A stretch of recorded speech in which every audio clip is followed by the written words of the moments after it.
I used to think love could withstand anything: bills, delays, exhaustion, even silence.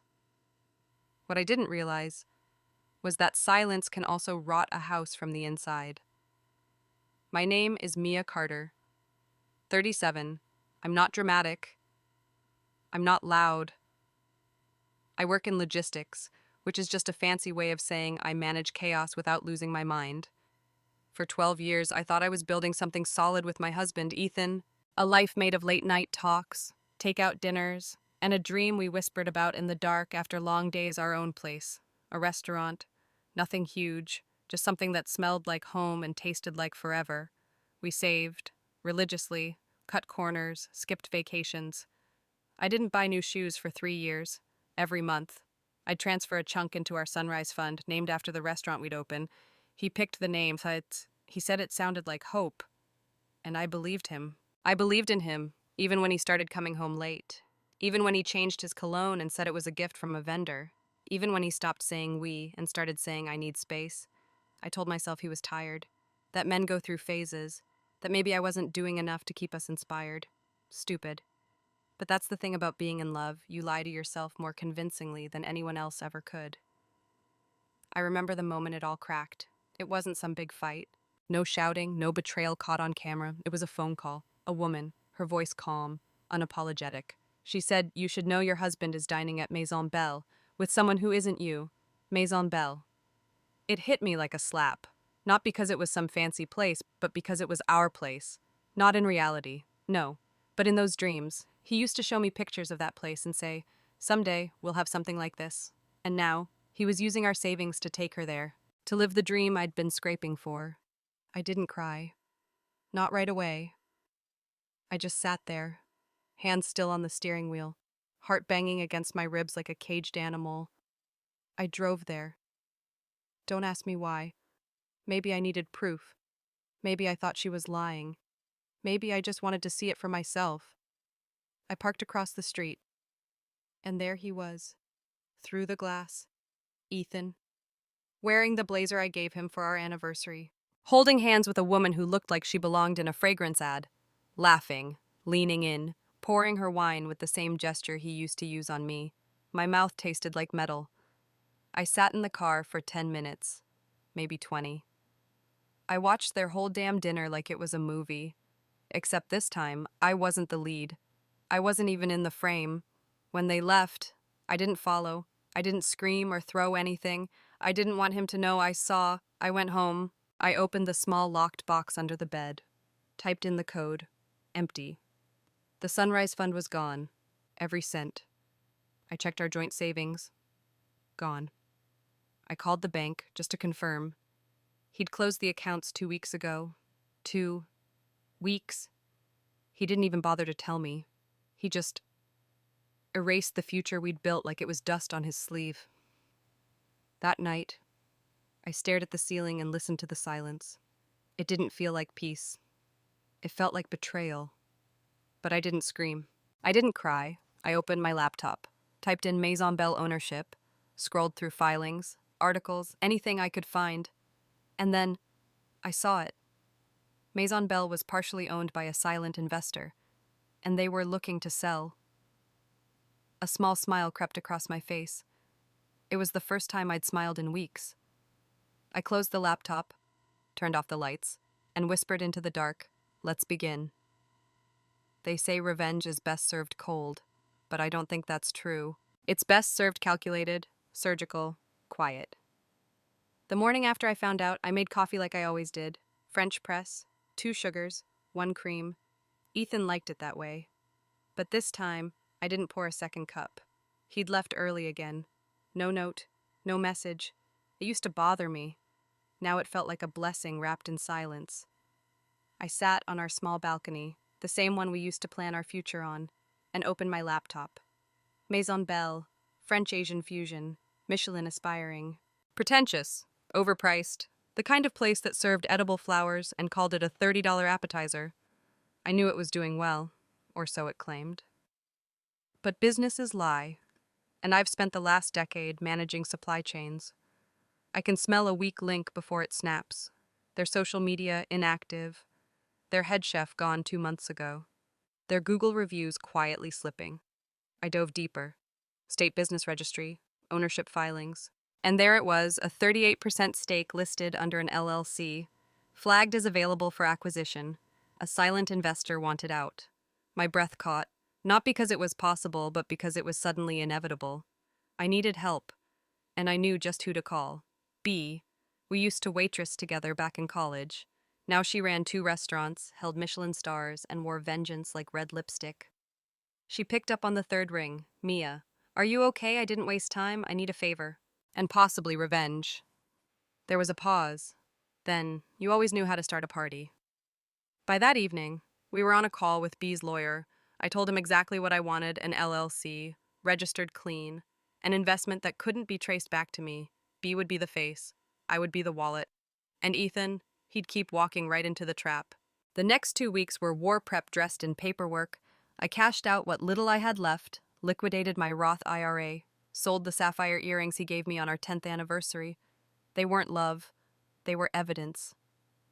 With B's credibility and my capital, the silent investors signed over their shares without hesitation. 40%. Enough to steer the ship, not enough to raise alarms. The first board meeting felt like watching a movie where you already knew the ending. They thought B was the new investor. She dressed the part, sleek suit, clipboard in hand, lipstick sharp enough to kill. I stayed muted, camera off, name M. Langston, a ghost. No one questioned it. No one ever suspects the quiet ones. Weeks passed. I didn't change anything, at least not yet. Instead, I watched. I studied the staff. Who gossiped? Who stole extra wine? Who smiled only when tips were big enough? I learned Ethan's favorite dish. His table. His timing. Every Friday at 7:30 p.m. Table 9. Always with her. Always laughing too loud. The maitre d' called him Sir Ethan, like he was royalty, but royalty only rules until the bloodline changes. One night, I walked into the kitchen through the back entrance. No one noticed me. I wore all black, hair up, not as a disguise, just as a woman no longer waiting to be seen. I watched the chefs scramble under fluorescent lights. The smell of butter and basil clung to the air. Steam curled like ghosts around their heads. I turned to B. She handed me a file, inside supplier invoices, cash flow reports, staff records, and most importantly, a note written by the previous investor. The restaurant has soul, but no spine. If someone with a real vision steps in, it could become more than a vanity playground for rich men. I smiled. Not because I had a vision, but because I had a mission, and Ethan was about to be my most loyal customer. I didn't fire anyone, not yet. Instead, I began tweaking the menu. Quietly, I added one dish, sunrise seared scallops. A private joke. The name of the restaurant we were supposed to open. No one would notice except him. He'd read that name and flinch. He'd feel it, like a crack forming beneath his chair. Every week, I adjusted something, the lighting, the layout, the color of the wine glasses, small things, but all inching toward the moment I wanted. When he'd walk in and realize he didn't belong there anymore. Not because he was banned, not because he was caught, but because the place remembered me. The wood in the floors, the silver in the cutlery, the very walls, they all carried my name now, not on a plaque, but in the pulse of every table. And Ethan, he didn't even know he was dining in the jaws of his own undoing. There's something sacred about silence when it's not used to hide pain, but to build the stage for someone else's collapse. Ethan still had no idea. He kept coming to Maison Belle with her. Same time, same smug walk, same pre-order of Dom Perignon like he was starring in some cheap champagne commercial. They never noticed the changes. The staff started calling me the ghost chef. Not because I cooked, God no, but because I rewrote the heartbeat of the restaurant without ever showing my face. It started with the lighting. I had the overhead softened just enough so that the walls cast shadows on table 9 after 8 p.m. Ethan didn't realize it yet, but I was slowly dimming him out of existence. Every week, B and I worked like quiet assassins. We retrained the staff, not to serve better, but to remember faces, movements, orders, patterns.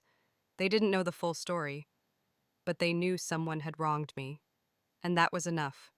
Even the sommelier got in on it. He'd present Ethan's wine bottle with just a half beat longer of a stare, enough to unsettle, not enough to accuse. It was like building a haunted house, but for a man who didn't believe in ghosts. Then came the reservation trap.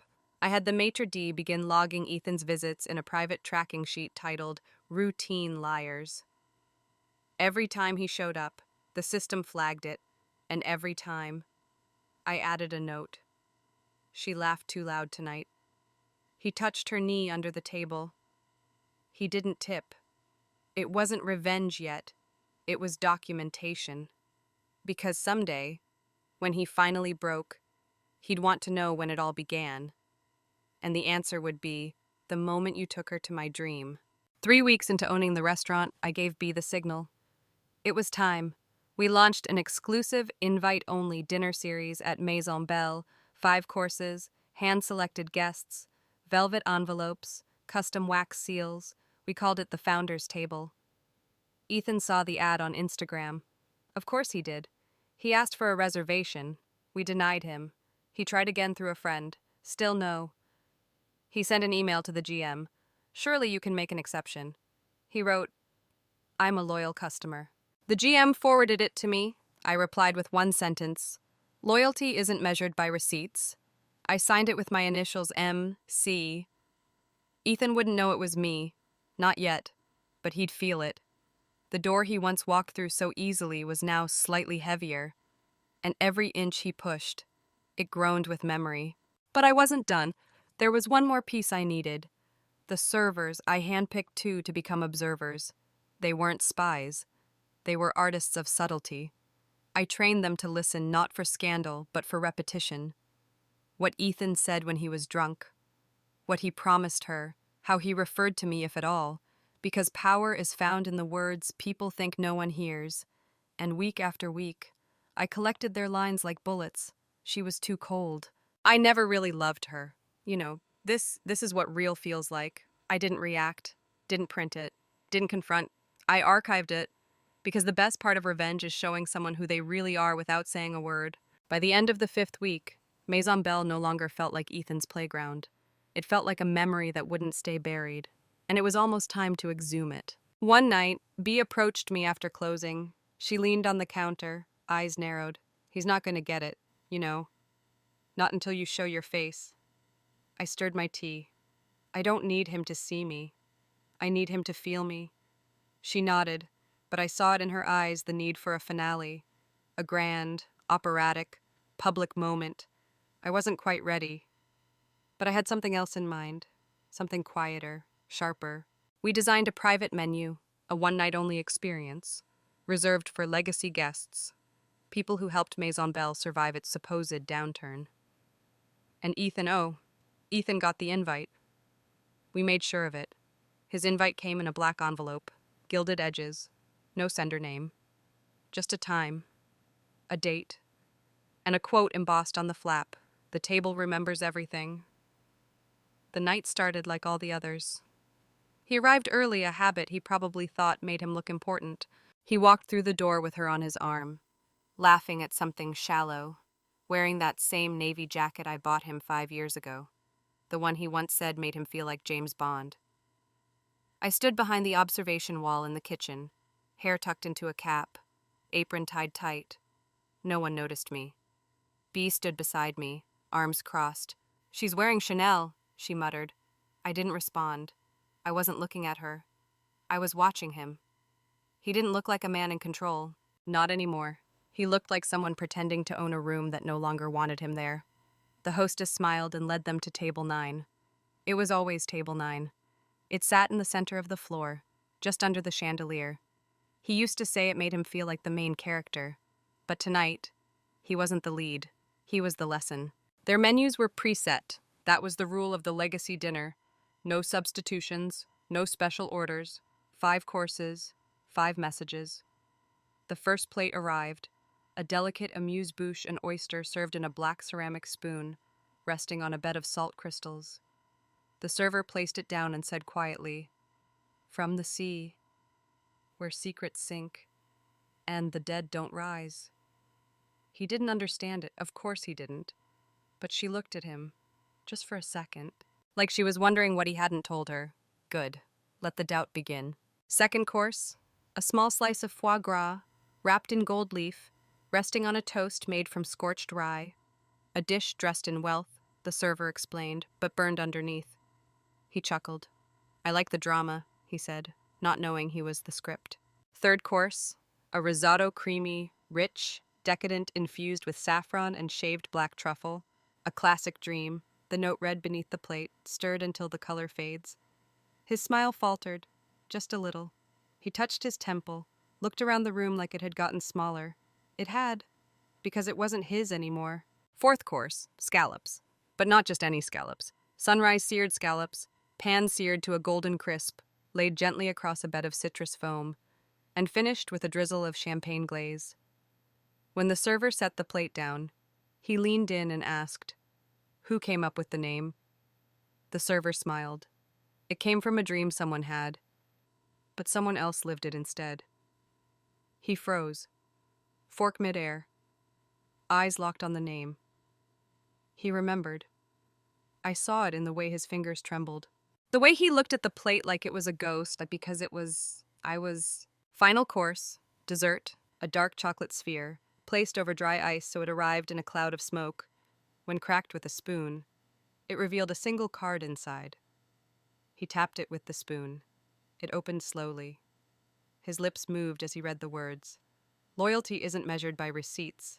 The table remembers everything. He looked up, eyes scanning, searching, panicking. The room hadn't changed, but something had shifted. The chandelier dimmed, the walls felt closer, and for the first time he looked small. I stepped out from this kitchen, slowly. Clean uniform, hair brushed back. Nothing fancy, just unmistakable. He saw me. His face turned from red to ash. The mistress beside him gasped. Not because she knew me, but because he had never told her my name. She didn't know I existed. Until now. I walked straight to the table, didn't sit, didn't raise my voice. Didn't need to. I looked at him. Do you remember how we used to say the world could be rebuilt from one broken dish? Well, consider this dinner my reconstruction. He didn't say a word, not because he was sorry, but because he was caught. Caught in a place he thought he controlled, surrounded by food he once stole dreams to afford, swallowed by a name he tried to erase, mine. I turned to the mistress. I smiled gently. I hoped the meal was memorable. After all, you paid for it, in someone else's currency. And then I walked away. No tears. No vengeance screamed across the room, just heels clicking on wood, echoing louder than anything he could have said. Back in the kitchen, Bee exhaled. Damn, she said, you didn't just serve dinner. You served consequences. I didn't smile. Because it wasn't about revenge. It was about clarity. About making sure he knew that every single bite was the sound of me walking away. I didn't go back to the table. I didn't need to see how he reacted after I left. I didn't care if he ran out, if he argued with her, if he begged for explanations that would never come. My part in that story was over. And that was the power, to leave not because you're broken, but because you're finally whole. Bee poured us both a glass of wine in the office. She raised hers like a toast. To endings, she said. I clinked mine gently. No, I whispered. To beginnings that don't beg for permission. The next morning, I called a sign maker. A simple request removed the old brass letters from the front of the restaurant. Maison Belle had never been mine. It was the stage he used. A gallery of gilt dressed up in linen and stemware. But what came next that would belong to me? The new sign arrived 2 weeks later. Simple, clean, sharp as truth. Maya. Not my full name. Not Mia. But Maya, a rebirth of myself. An identity that was rooted in me but not tethered to him. It meant great one. Mother. Spring. It meant I survived. When we unveiled the new name, people noticed. The media called it a bold rebranding. Critics wrote pieces about how Maya was mysteriously elegant and carried a haunting warmth in every dish. They didn't know. They didn't need to. But the whispers began.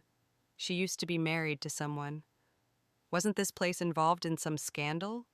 Isn't the new owner the one who... They never finished the sentence, because by then, I wasn't a story, I was a legacy. I took over more than just the restaurant. I bought out the last remaining shareholder, gave B co-ownership, 50-50, installed new staff, mostly women, many of whom had stories like mine. I turned Maya into a haven for the silenced, not just in the kitchen, but on the floor, in the walls, in the way we welcomed anyone who'd been made to feel invisible. We didn't serve food, we served memory. And memory tastes different when it's finally yours. One afternoon, I was reviewing payroll in the back office when the hostess knocked gently. "There's a man asking for you," she said. I looked up. "Name." She hesitated. "Ethan?" "He says he just wants a word." I didn't sigh, I didn't panic. I didn't feel anything at all. Just done. I stood slowly, straightened my sleeves, and walked to the entrance. He stood near the host stand, hair messier, eyes heavier. That jacket again, still trying to wear the past like it belonged. He looked around, confused. "This isn't..." He trailed off. "No," I said, stepping forward. "It's not Maison Belle anymore." He turned to me, tried to smile. I figured we could talk. I shook my head. "There's nothing left to talk about, Ethan." His voice lowered. "You really bought the whole thing?" I didn't answer. Instead, I gestured toward the new signage above the door. "Maya, let him read it. Let him feel it. Let him finally understand what it means to have your name taken and then returned. Stronger." He exhaled. "You changed. I rebuilt. I corrected. There's a difference." His shoulders slumped. Can I at least say I'm sorry I looked him in the eyes for the first time in months? And for once, I didn't see the man I used to love. I saw the man who underestimated the cost of betrayal. "You can say whatever helps you sleep," I replied, "but don't expect me to carry it for you." He looked down, then back up. A flicker of something in his eyes, not remorse. Regret. Not because he hurt me, but because I healed without him. He nodded, turned, walked away. I watched him go. Not because I needed closure, but because I needed to witness the final chapter close itself. Weeks passed, then months. Maya began receiving awards, features, invitations to culinary summits. We were no longer just a restaurant, we were a resurrection. I stood on that stage in San Francisco, accepting the Independent Culinary Award of the Year. They handed me the mic. I looked at the crowd. So many strangers who somehow understood. And I said, "This isn't a win for me. This is for every woman who gave up her silence to reclaim her name. For every voice they tried to delete. May we never again ask for permission to exist." The applause didn't matter. The trophy didn't matter. What mattered was that he once used our money to try and erase me. And now I owned the place he used to celebrate that erasure. Sometimes, I stand outside the restaurant after close, just for a moment, looking up at my name, and I whisper, to no one in particular, "You didn't break me. You built me."